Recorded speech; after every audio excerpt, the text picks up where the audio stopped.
Hello guys, bago natin gawin tong Grand Starix, verse of the day muna tayo. Awit, Kapitulo 5, versikulo 3,2. Tinunghan ng Diyos ang mga anak ng mga tao mula sa langit upang tingnan kung may sino mang nakakaunawa na humahanap sa Diyos. Ito guys, ang ipapaano namin kung paano magpalit ng belt. So, ito guys, kung paano magpalit ng pump belt. Ito, tatanggalin muna to. Ito sir. Ito, tanggalin mo na itong tatlong ano yung plastic na lock. Yan. Sikutin mo na na maliit na screw. So para yung mga bagito na ano, aircon technician nyo magkaroon na idea. Ito yung tips namin. Yan, tanggalin ito para medyo maluwag. Ang ganun lang ito ang proseso ng pagtanggal ng belt magpalit. Yan, yan, maluwag na. Sisikwetin na yung ano, tornilyo na socket 17mm. Sige.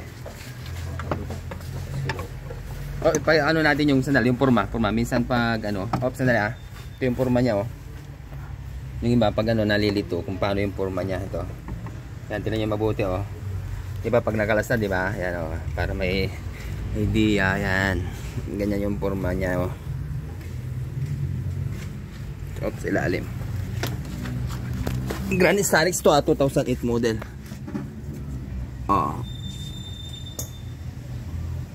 Okay.